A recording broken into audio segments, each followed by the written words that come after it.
दोस्तों स्टडी 91 के YouTube channel में आप सभी का बहुत बहुत स्वागत है। और आज दोस्तों जीके जीएस प्रैक्टिस बैच की 12वीं सीरीज आपके सामने लेकर आया हूं। दोस्तों जिन लोगों ने पुरानी सीरीज नहीं देखी सबसे पहले जाकर देख लें, बहुत मजा आ रहा है, बहुत बहुत मजा आ रहा है। मतलब मेरा तो तबीयत खुश हो जा रहा है कि कितना मजा आ रहा है मुझे पढ़ा करके। ठीक है, देखिए अभी तक क्या था ना कि सब्जेक्ट पढ़ाने में क्या होता है, कहीं ना कहीं बाउंडेशन होता है, एक ही सब्जेक्ट के बारे में सोचना होता है। और यहाँ जीके जीएस में तो ओपन माइंडेड है, कहीं से पता नहीं क्या पूछ लेगा, फिजिक्स पूछेगा, केमिस्ट्री पूछेगा, बायोलॉजी पूछेगा, हिस्ट्री पूछेगा, ज्योग्राफी पूछेगा, पॉलिटी पूछेगा, इकोनॉमिक्स पूछेगा, कुछ भी क्वेश्चन आ जाएगा।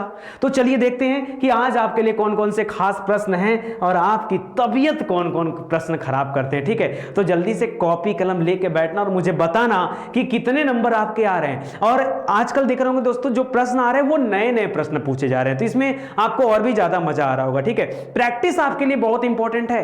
आप बाकी पढ़ाई करो ना करो, प्रैक्टिस तो जरूर करो। जो लोग प्रैक्टिस नहीं कर रहे हैं वो करना शुरू कर दें। बिना प्रैक्टिस के मजा क्या है यार, जल्दी से शेयर करो, प्रैक्टिस करो। सुबह के 5 बजे करंट अफेयर की क्लास, शाम को 5 बजे साइंस की प्रैक्टिस सेट, रात को 9 बजे जीके जीएस का। ठीक है, मस्त मजेदार टाइम है। वैसे मुझे पता है आईपीएल के चक्कर में कोई देख नहीं रहा है, बट हाँ मजा आएगा अगर आप देखोगे तो। ठीक है, रात वाली सीरीज में चेंज करने वाला हूं हिंदी से। ठीक है, तो उसके जगह पर हिंदी लाने वाला हूं। चलो पहला क्वेश्चन आपके सामने है, निम्नलिखित में से कौन सा युग्म सही सुमेलित नहीं है। जो सही सुमेलित नहीं है दोस्तों उसके बारे में आपको बताना है। कौन सा सही सुमेलित नहीं है, जो नहीं है वो बताना है। लिख रहा है इंसुलिन। इंसुलिन क्या होता है दोस्तों?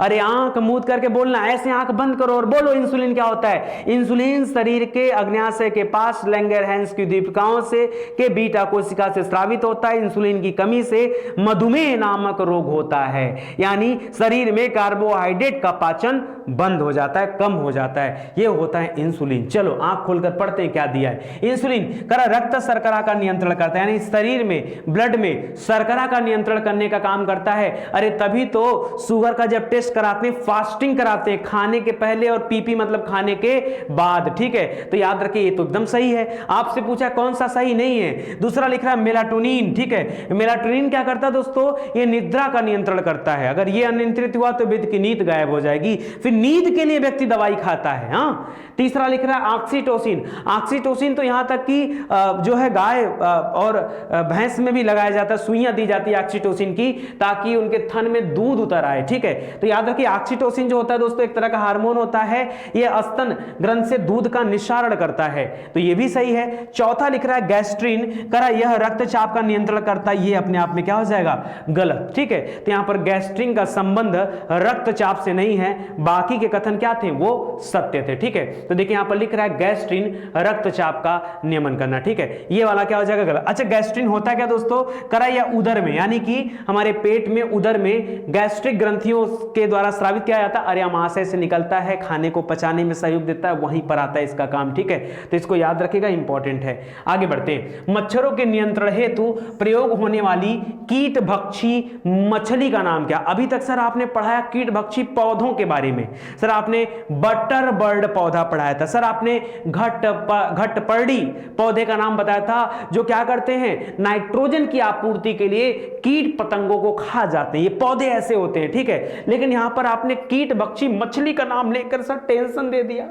क्या उत्तर होने वाला है बताओ जल्दी से? मच्छरों के नियंत्रण हेतु। अच्छा, मच्छर क्या करते हैं दोस्तों? ये गंदे जल पे जाते हैं ना और वहां पे अपना लार्वा रखते हैं, अंडे देते हैं। ठीक है, वहीं पर फिर इनका प्रजनन होता है। तो दोस्तों जो मछली होती है ना, इनके अंडे को दौड़ा दौड़ा के खाती है और उस मछली का नाम है गैम्बूसिया। क्या नाम है? गैम्बूसिया। कहीं भी अगर पानी में देखिए मच्छर ज्यादा हो रहे हैं, वहां गैम्बूसिया मछली छोड़ दीजिए, कहानी खत्म हो जाएगी। ठीक है, गैम्बूसिया आपका राइट आंसर हो जाएगा। लिख रहा है गैम्बोसिया नामक कीट भक्षी मछली का प्रयोग मच्छरों के नियंत्रण में किया जाता है। दोस्तों मलेरिया रोग के उपचार में सबसे ज्यादा सहायक सिद्ध होती है। क्यों? क्योंकि मलेरिया रोग की कमी ला देती है, मच्छर से फैलने वाला है उसको कम कर देती है। लिख रहा है मच्छरों के अंडे और लार्वा के अतिरिक्त इनका भोजन पानी में जमने वाली काई या कोई पानी में मृत जीव है, या हाइड्रा का नाम सुना होगा। ठीक है, ये सब उनके आहार होते हैं। कह रहा है मच्छरों के अंडे और लार्वा जहां दिखाई देता है वहां गैम्बूसिया मछली छोड़ दिया जाए तो उसको क्या कर देता है? वो खा जाती है, जिससे मलेरिया नामक रोग की रोकथाम में मदद मिलती है। अगला पढ़िए। कह रहा भारत डायनेमिक्स लिमिटेड कहां पर स्थित है? कलकत्ता में, हैदराबाद में, चेन्नई में या दिल्ली में? तो ये बड़ा सिंपल क्वेश्चन है लेकिन आसान भी है। हैदराबाद, याद रखिएगा। भारत डायनेमिक्स लिमिटेड कहां पर? इस तरह के भी प्रश्न आते रहते हैं जो किसी सिलेबस से मैच नहीं करते हैं।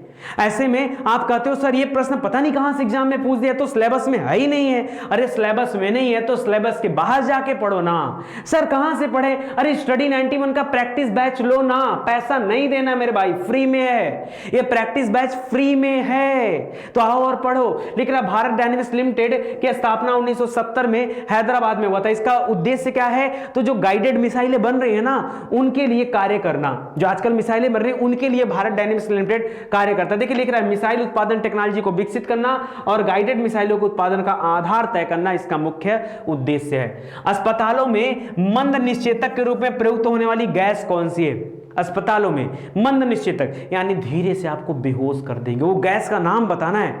आप जानते हो वो गैस ऐसी है जो अगर आप सूंघ लो तो हंसते हंसते पागल हो जाओगे। ठीक है, कौन सी गैस है जल्दी से बताओ। यहां पे अब तो मैंने क्लू भी दे दिया है आपको, यहां पे हो जाएगा नाइट्रस ऑक्साइड, आपका आंसर हो जाएगा। जी हाँ मुझे पता है, क्लू देने के बाद आप बता दिए, नहीं देता क्लू तब बताते। चलो अगले क्वेश्चन पे होगी मुलाकात, ठीक है। तो याद रखें दोस्तों यहां पर नाइट्रस ऑक्साइड हो जाएगा। इस नाइट्रस ऑक्साइड को हास्य गैस के नाम से भी जाना जाता है। किसके नाम से? हास्य गैस के नाम से भी जाना जाता है, तो इसको आप ध्यान दीजिएगा, ठीक है। चलो, निम्नलिखित में से कौन सा रासायनिक परिवर्तन का उदाहरण है? दो तरह के परिवर्तन होते हैं, एक रासायनिक परिवर्तन होता है, एक भौतिक परिवर्तन होता है। भौतिक परिवर्तन मतलब जहां पर इंटरचेंज हो जाए, मतलब जैसे बर्फ पानी में बदल गया, फिर से बर्फ में डालना है, पानी को उठा के फ्रिज में डाल दिया, लो फिर से बर्फ बन गया। हाँ, फिर से ठंडा करके उसको पानी बनाना है, बाहर रख दो, फिर से पानी बन गया। ये प्रक्रिया बार बार कर सकते हैं, कोई चार्ज इसके लिए नहीं लगता है। तो ये आपका भौतिक परिवर्तन है। रासायनिक परिवर्तन मतलब दूध से दही बन गया, क्या दही फिर कभी दूध बनेगा? आप कहोगे नहीं। लोहे में जंग लग गया, क्या जंग रहित लोहा फिर कभी सामान्य हो पाएगा? नहीं, कभी नहीं हो पाएगा। इसका मतलब है रासायनिक परिवर्तन है। पूछ रहा है निम्नलिखित में से कौन सा रासायनिक परिवर्तन का उदाहरण है? लिख रहा है सोडियम क्लोराइड का क्रिस्टल बनना, ठीक है, क्रिस्टलीकरण, ठीक है। तो यहां पर देखिए क्या हो जाएगा, क्या संभव है दोस्तों? रासायनिक में तो क्या, ये तो क्या होता है, सोडियम क्लोराइड का क्रिस्टलीकरण हो जाएगा तो वापस से सोडियम क्लोराइड में आ जाएगा, ये तो चेंज हो जाएगा ना। और चेंज जो चीजें हो जाती है वो भौतिक परिवर्तन का उदाहरण है, वो रासायनिक का उदाहरण नहीं होता है। बर्फ का गलन, बर्फ गल के पानी बना, पानी जम के बर्फ बना, ये तो क्या हो जाएगा, ये भी भौतिक परिवर्तन है, तो ये भी नहीं होगा। दुग्ध आस्कंदन, ठीक है, दुग्ध आस्कंदन अगर हो गया तो ये आपका रासायनिक परिवर्तन है, क्योंकि उसके बाद आस्कंदन मतलब होता है थक्का जम जाना, और उसके बाद वो कभी सामान्य दूध में परिवर्तित नहीं हो पाएगा। इसलिए आपका उत्तर क्या सही होगा? केवल 3 आपका उत्तर हो जाएगा। बोलो प्रैक्टिस बैच में मजा आ रहा है कि नहीं आ रहा है? आएगा यार, बहुत मजा आएगा, लेकिन कब? जब आप ईमानदारी के साथ पढ़ोगे। और ईमानदारी के साथ पढ़ने का तात्पर्य नहीं होता कि सिर्फ आप वीडियो देखें। शेयर कौन करेगा? अरे आप करेंगे। स्टडी 91 परिवार को आपने आज तक सहयोग दिया, तो आज क्यों देना बंद कर दिए हो? क्या हो गया, क्या हो गया, कहां चले गए आप? हाँ, ठीक है, इसी दिन रात के खातिर आपको पढ़ाया गया था कि आप बाद में चल के धोखा देंगे। मेहनत से पढ़िए, ईमानदारी से पढ़िए। लिख रहा हाइड्रोजन बम निम्न में से किस सिद्धांत पर आधारित है? हाइड्रोजन बम, आपने 2 बम का नाम सुना होगा, परमाणु बम और हाइड्रोजन बम। दोनों में 2 कॉन्सेप्ट होते हैं। हमेशा के लिए याद रखें दोस्तों, अगर कभी भी परमाणु बम की बात आती है तो याद रखिए यह नाभिकीय विखंडन पर काम करता है। किस पर काम करता है? यह नाभिकीय विखंडन पर काम करता है, विखंडन।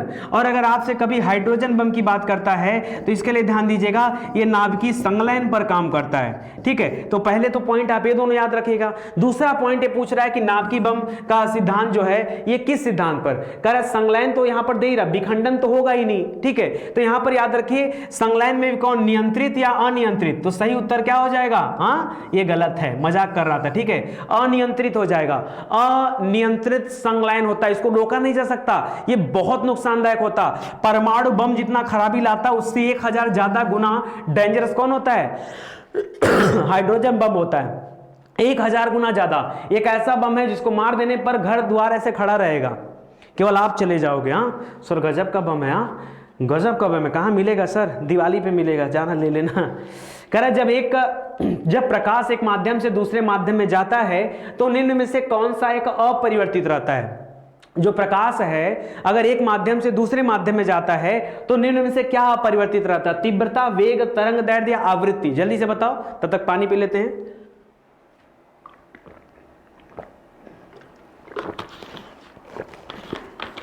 बताइए जल्दी से, क्या हो जाएगा? अगर प्रकाश एक माध्यम से, अरे मान लो यहां से प्रकाश जल में आ रहा है, ठीक है। अब यहां से माध्यम बदलेगा तो माध्यम बदलने पर क्या अपरिवर्तित रहता, अपरिवर्तित। कौन सा नहीं बदलता है एक बताना आपको। लिख रहा तीव्रता, वेग, तरंग दैर्घ्य, आवृत्ति, ये सब बदल जाते हैं। तीव्रता, अरे एक जगह से पानी में जाएगा तो उसी स्पीड से जाएगा। हाँ बताइए, क्या यह परिवर्तित रहेगा? नहीं, यह परिवर्तित होगा। क्या उसका वेग नहीं परिवर्तित होगा? सर वेग भी होगा। काहे नहीं बोल रहे थे, इंतजार कर रहे थे समझाने का। हाँ तो ये भी होगा परिवर्तित। सर तरंग दैर्घ्य तो 100% होगा। अरे माध्यम जो चेंज हो रहा है, यार आप क्या बात करते हैं, हवा से अभी कहां पर चले गए, जल में चले गए, कि तो परिवर्तित होगा कि नहीं? ये भी होगा।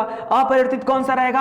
आवृत्ति। आवृत्ति जो होता है इसको कोई मतलब नहीं है कि माध्यम परिवर्तित हो रहा है, ठीक है। तो याद रखिए, जब प्रकाश एक माध्यम से दूसरे माध्यम में संचरण करता है तब उसकी तीव्रता, वेग, तरंग दैर्घ्य तो परिवर्तित हो जाती है, लेकिन आवृत्ति परिवर्तित नहीं होती है। और प्रकाश तरंग किसका उदाहरण है? यह अनुप्रस्थ तरंगों का उदाहरण है। प्र में मैंने बताया था, प्र से प्रकाश, ठीक है। इसी तरह से ध्वनि तरंगे किसका उदाहरण है? वो अनुदैर्ध्य तरंगों का उदाहरण है। किसका? अनुदैर्ध्य का उदाहरण है। तो यहां पर अनुदैर्ध्य याद रखेगा ध्वनि के मामले में, लेकिन प्रकाश तरंगों के मामले में याद रखेगा अनुप्रस्थ हो जाएगा, ठीक है।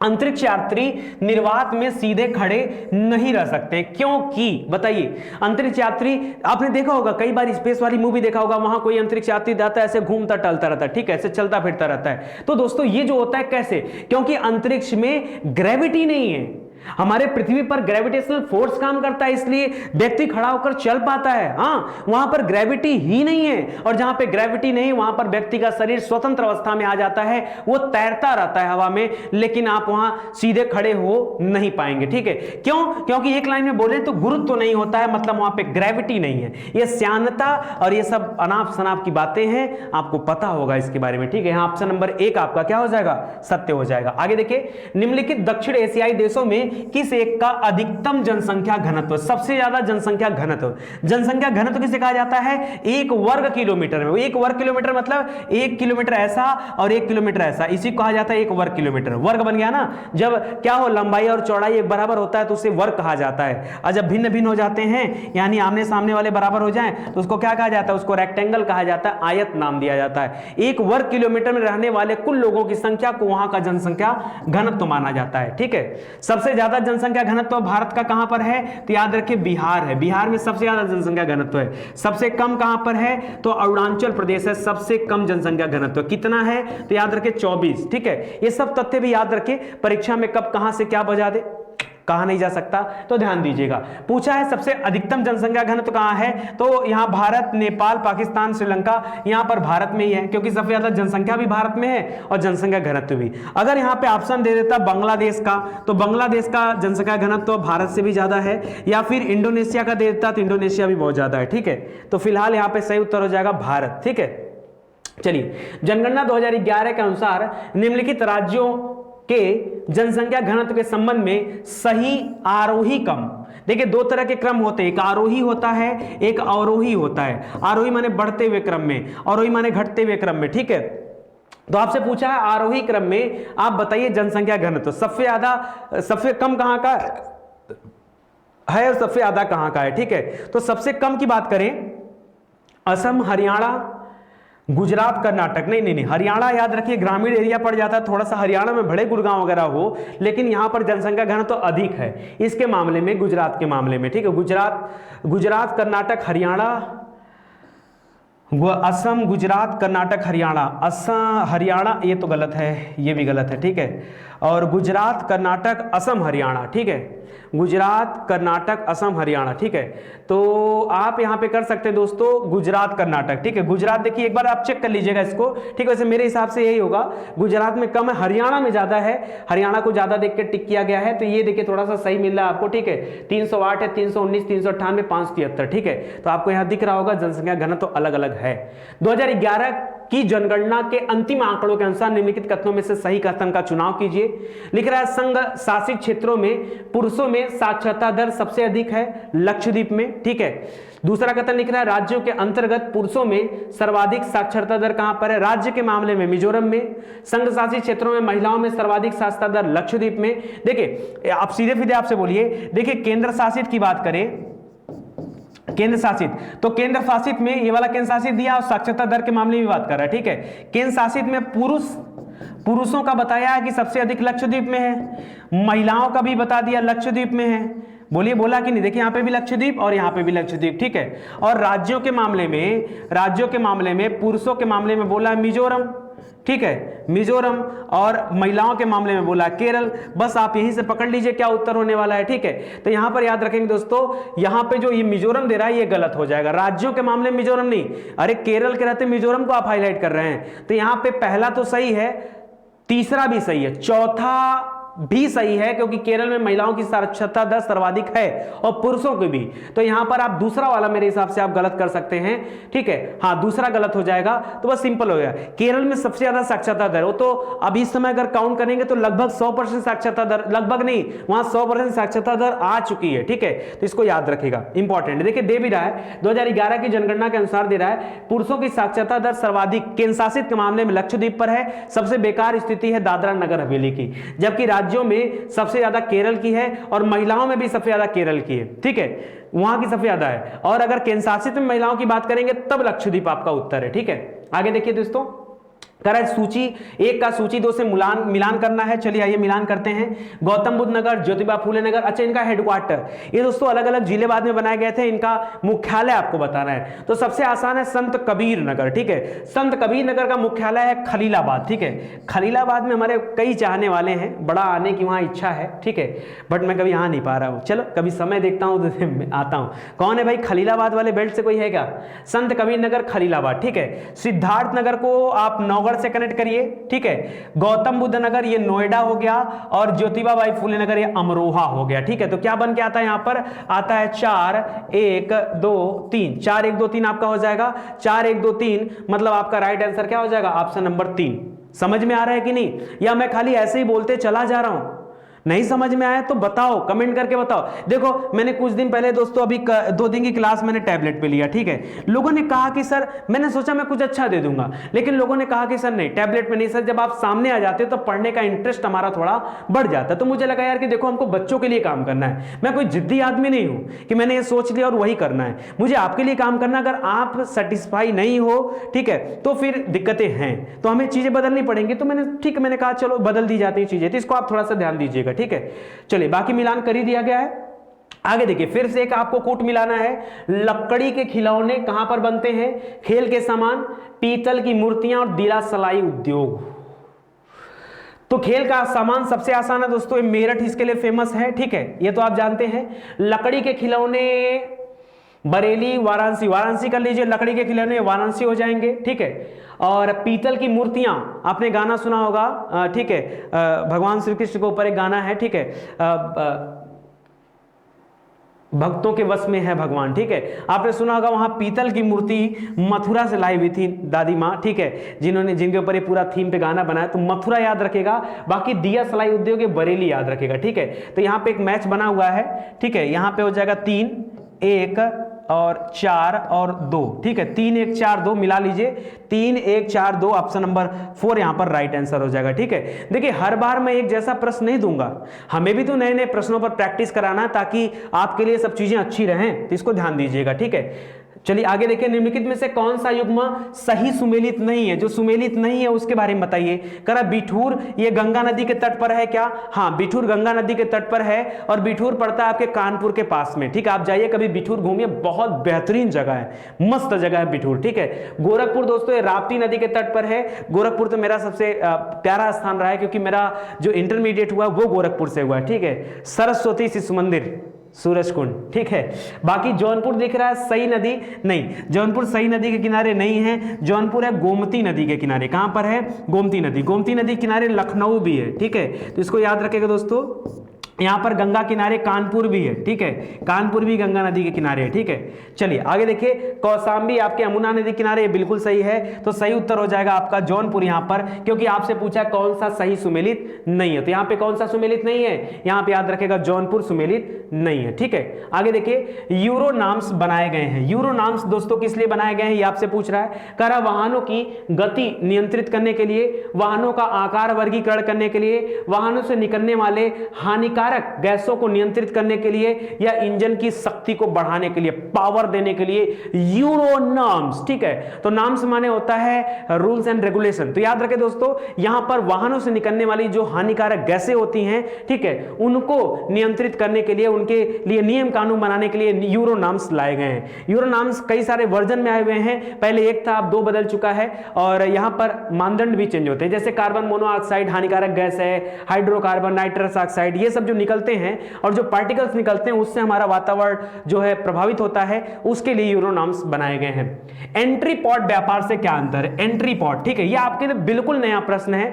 मुझे जहां तक उम्मीद है एंट्री पॉट वर्ड का नाम आपने नहीं सुना होगा, ठीक है। आपने कई बार सुना होगा बंद अर्थव्यवस्था के बारे में, नहीं, मैं बंद अर्थव्यवस्था की बात नहीं कर रहा हूं, ठीक है, मैं उससे जोड़ के समझा रहा हूं। बंद अर्थव्यवस्था, बंद अर्थव्यवस्था जिसको आप क्लोज्ड इकोनॉमी के नाम से जानते हैं, इसमें हम लोग पढ़ते हैं कि एक देश अपना आयात निर्यात बंद कर देता है, वो किसी के साथ नहीं करता, ना तो आयात ना तो निर्यात, यानी इंपोर्ट और एक्सपोर्ट की क्रियाएं क्या हो जाती हैं? बंद हो जाती हैं। लेकिन यहां पर क्या दोस्तों, एंट्री पॉट थोड़ा सा अलग है। एंट्री पॉट में क्या होता है दोस्तों, बहुत सारे देश ऐसे हैं जो समुद्र के किनारे नहीं है, जैसे नेपाल। नेपाल एक ऐसा देश है जो भू आबद्ध देश है, उसकी सीमा समुद्र को टच नहीं करती है। या फिर भूटान, इसकी सीमा भी समुद्र को टच नहीं करती है। ऐसे में ये दूसरों देशों से सामान कैसे मंगाते होंगे? आप सोचो, कल्पना करो, ये दूसरे देश से सामान कैसे मंगाते हैं? इनके लिए तो बड़ी समस्या है। तो निर्भर रहते हैं किसी दूसरे देश के ऊपर जो इनको सामान मंगवा करके देगा। और सामान ऐसा हो सकता है, मान लीजिए इनको सामान मंगाना है कहां से? अमेरिका से मंगाना है, ठीक है। तो ये खुद तो मंगा नहीं सकते, दूसरे के ऊपर निर्भर है। अब दूसरा व्यक्ति भी उस चीज का उत्पादन नहीं करता, जैसे भारत को अगर कोई प्रोडक्ट देना है नेपाल को, लेकिन वो उसके पास नहीं है, तो भारत क्या करेगा? इस अमेरिका से भारत मंगवाएगा और मंगवा करके नेपाल को दे देगा, ठीक है। इसको बोलते हैं एंट्री पॉट। क्या बोलते हैं? Entry pot. एंट्री पॉट का तात्पर्य कि निर्यात के लिए आयात की गई वस्तुएं, आपको एक्सपोर्ट करना किसी देश को, और उसके लिए जब कोई सामान आप आयात करते हो तो उसको एंट्री पॉट का नाम दिया जाता है। बोलो, आपके लिए नया प्रश्न है या नहीं है? होगा। जब आप स्टडी 91 पर आओगे दोस्तों, तो विश्वास करो आपकी तैयारी बहुत मजबूत हो जाएगी। धीरे धीरे दोस्तों हम एक ऐसे प्लेटफॉर्म को बना रहे हैं जहां आपकी पूरी शिक्षा निःशुल्क भी दी जाएगी, और अगर आप पेड ग्रुप में आना चाहते हैं तो वहां भी आ पाएंगे। दोनों तरीके से आपका ख्याल रखा जाएगा। कुल मिला जुला के हमें सिलेक्शन चाहिए, सिलेक्शन, ठीक है। और यहां पे आपको लग रहा होगा कि चीजें अगर इस तरीके से पढ़ाई जाए और हम लोग पढ़ा जाए तो सिलेक्शन तो मस्ट है, मिलना ही मिलना है, क्योंकि क्वेश्चन कहां जाएगा यार, ठीक है। कंपनी के तुलन पत्र, देखिए तुलन पत्र थोड़ा सा कठिन नाम है, इस वजह से हो सकता है आपको कंफ्यूजन मिल जाए। तुलन पत्र को इंग्लिश में बैलेंस शीट बोलते हैं। क्या बोलते हैं? बैलेंस शीट कहा जाता है, ठीक है। तो देखिए लिख रहा है कंपनी का तुलन पत्र यानी बैलेंस शीट। कंपनी के बैलेंस शीट में क्या होता है, जो लोग अकाउंटिंग फील्ड से होंगे या बीकॉम या एमकॉम किए होंगे या फिर कॉमर्स पढ़े होंगे, उनको पता होगा। बैलेंस शीट में दोस्तों एक तरफ लायबिलिटी दिखाई जाती है, क्या होती है? एक तरफ लायबिलिटी होती है, दूसरे तरफ एसेट्स होते हैं। लायबिलिटी के साथ कैपिटल भी दिखाया जाता है, ठीक है। दूसरे तरफ एसेट्स होते हैं। बहुत दिन हो गया, मैं खुद भी बीकॉम और एमकॉम का स्टूडेंट रहा हूं, ठीक है, क्योंकि मेरा बैकग्राउंड पूरी तरह से कॉमर्शियल रहा है। कॉमर्स ही पढ़ा हूं मैंने, कॉमर्शियल नहीं रहा है, कॉमर्स पढ़ा हूं मैं।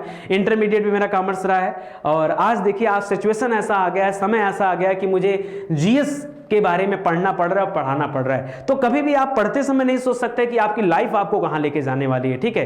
वो तो समय के साथ चीजें बदलती हैं, और धीरे धीरे करते करते मैं यहां तक पहुंच गया। तो यहां देखिए लिख रहा है कि कंपनी की जो बैलेंस शीट होती है करती क्या है, लिख रहा है कंपनी की लाभप्रदता की सीमा को आंकन संभव है, कंपनी की लाभप्रदता और आकार का निर्धारण संभव है, कंपनी की परिसंपत्तियों और देयताओं नहीं, देयता को बोला जाता है लायबिलिटी, परिसंपत्ति मतलब कैपिटल, ठीक है।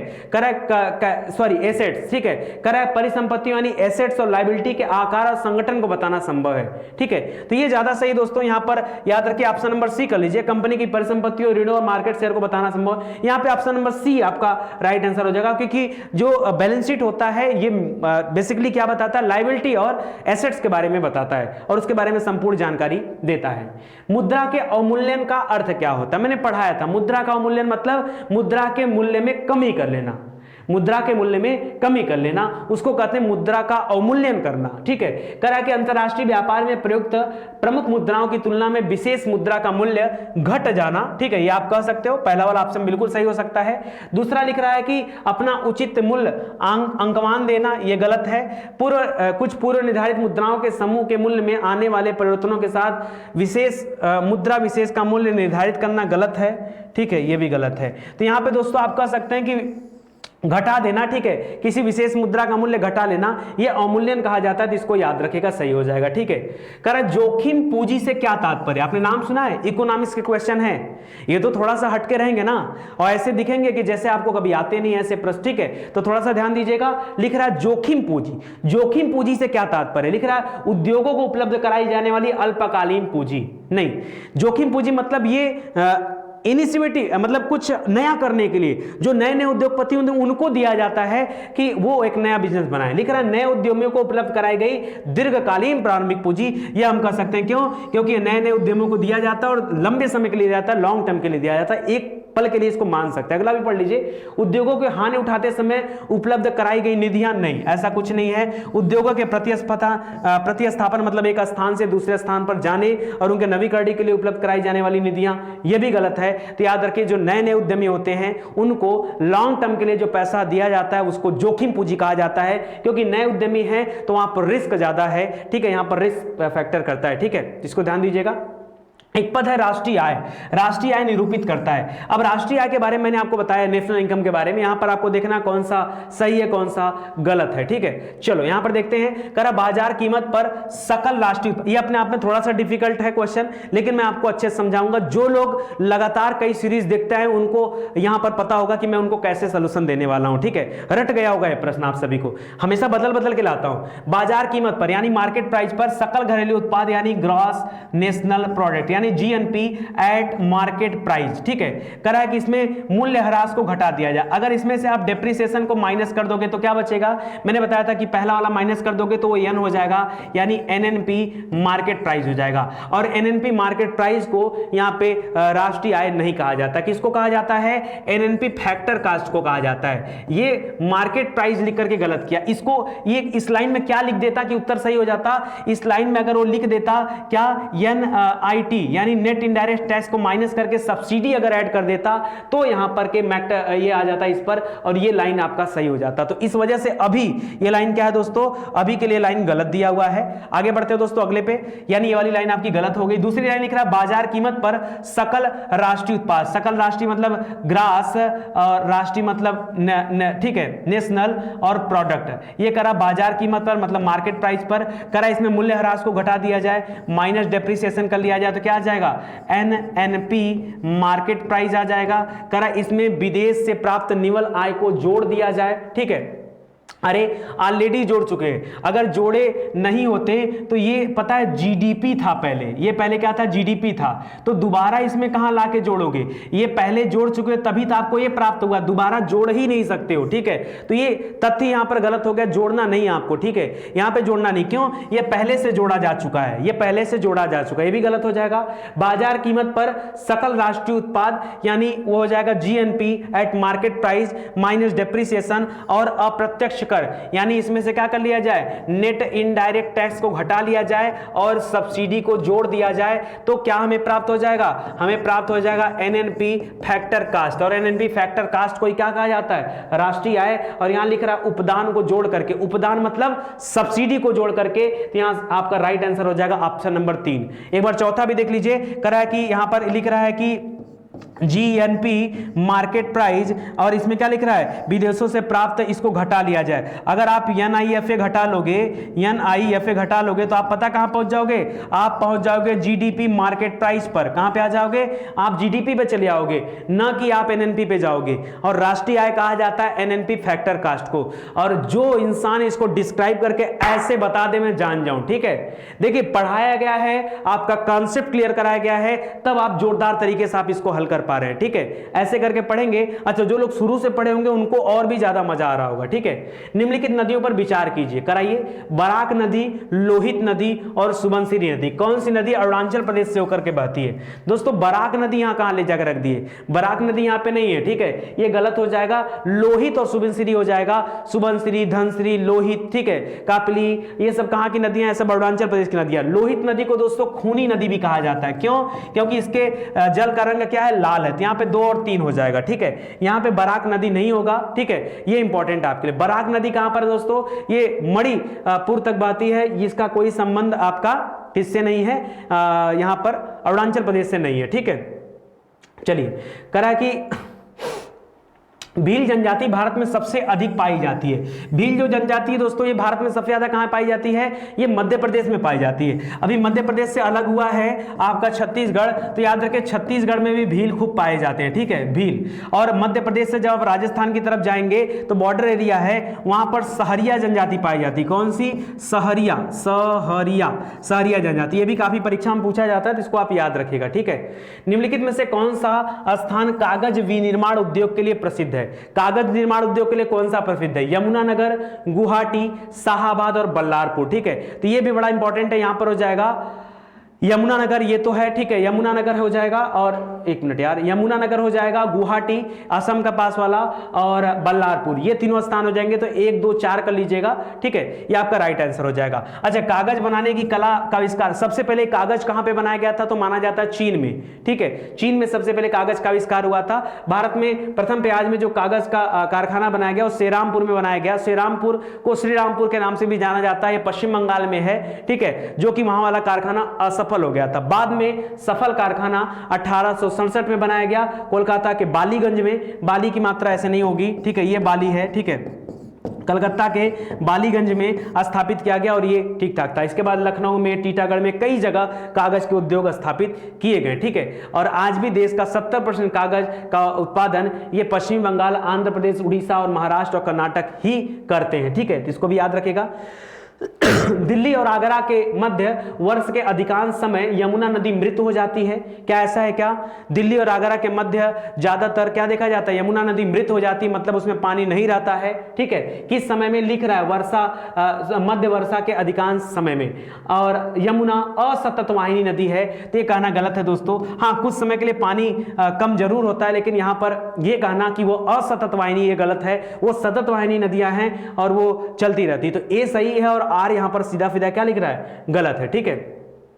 चलिए आगे देखिए, करा के निम्नलिखित कथनों पर विचार कीजिए। लोक लेखा संसदीय समिति के बारे में कथन दे रहा है। करा है लोक सभा के अधिकतम 25 सदस्यों से गठित होती है लोक लेखा समिति, ठीक है। यहीं पे गलती आपको नजर आ गया होगा। सरकार के विनियोग तथा वित्त लेखाओं की जांच करती है और भारत के नियंत्रक महालेखा परीक्षक की रिपोर्ट की भी जांच करती है लोक लेखा समिति। तो यहां पर याद रखें दोस्तों, दूसरा और तीसरा सही हो जाएगा, लेकिन पहला वाला कथन क्या हो जाएगा? गलत हो जाएगा। क्यों? क्योंकि लोक लेखा समिति में कुल 22 मेंबर होते हैं, 15 और 7 में विभाजित होते हैं। 15 लोकसभा से, 7 राज्यसभा से होते हैं, ठीक है। तो सभी आप जानते हैं इनका कार्यकाल भी 1 साल का होता है, ठीक है। तो आज के लिए दोस्तों बस इतना ही। उम्मीद करता हूं आपको मजा आया होगा, अच्छा लगा होगा। और मजा आया, अच्छा लगे तो दोस्तों आगे वीडियो को जरूर शेयर करेगा। आज के लिए बस इतना ही, मिलते हैं अगले लेक्चर में, तब तक के लिए धन्यवाद। जय हिंद, जय Bharat, thank you so much.